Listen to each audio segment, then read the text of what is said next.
ಈ ಬುರ್ಕಾ ವಿಚಾರ ಮತ್ತೆ ಮುನ್ನೆಲೆಗೆ ಬಂದಿದೆ.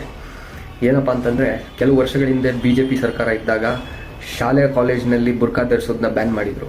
ಯಾಕೆ ಅಂತ ಹೇಳಿದರೆ, ಸಮವಸ್ತ್ರ ಅಂತ ಇದ್ದಾಗ ಅದನ್ನು ಹೊರತುಪಡಿಸಿ ಮಕ್ಕಳಲ್ಲಿ ಜಾತಿ ಮತ ಭೇದ ಭಾವ ಬರಬಾರ್ದು, ಎಲ್ಲರೂ ಒಂದೇ ಸಮಾನ ರೀತಿಯಲ್ಲಿ ಅವರ ವೇಷಭೂಷಣ ಇರಬೇಕು, ಅದಕ್ಕಾಗಿ ಅದು ಸಮವಸ್ತ್ರ ಅಂತ ಕರೀತಾರೆ ಅಂಥೇಳಿ ಸಮವಸ್ತ್ರ ಅಂಥೇಳಿ ಒಂದು ಇದ್ದಾಗ ಬುರ್ಕಾ ಮತ್ತು ಯಾವುದೇ ರೀತಿ ಬೇರೆ ವಸ್ತ್ರಗಳನ್ನು ಧರಿಸಬಾರ್ದು ಅಂಥೇಳಿ ಕೂಡ ಸೂಚನೆ ಕೊಟ್ಟು ಅದನ್ನೇ ಆದೇಶವಾಗಿ ಕೊಟ್ಟಿದ್ರು.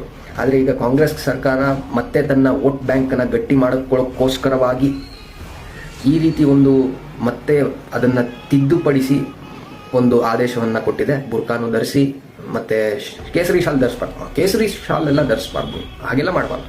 ನಿಮ್ಗೆ ಗೊತ್ತಲ್ಲ, ರುದ್ರಾಕ್ಷಿ ಧರಿಸಿ ಅದು ಧರಿಸಿ ಇದು ಧರಿಸಿ ಏನೋ ಧರಿಸಿ, ಅಂದರೆ ಕೇಸರಿ ಶಾಲ್ ಹಾಕೋಂಗಿಲ್ಲ, ಬುರ್ಕಾ ಹಾಕೊಂಡ್ಬರ್ಬೋದು. ನಾವು ಪಾಕಿಸ್ತಾನದಲ್ಲಿದ್ದೀವೋ ಅಥವಾ ಅಫ್ಘಾನಿಸ್ತಾನದಲ್ಲಿದ್ದೀವೋ ಕರ್ನಾಟಕದಲ್ಲಿದ್ದೀವೋ ಒಂದೊಂದು ಸರ್ತಿ ಗೊತ್ತಾಗೋದಿಲ್ಲ. ಆದರೆ ಇದು ಕರ್ನಾಟಕ ಜನತೆ ಆರಿಸಿಕೊಂಡಂತಹ ಸರ್ಕಾರ. ನಿಮ್ಗೇನಿಸುತ್ತೆ?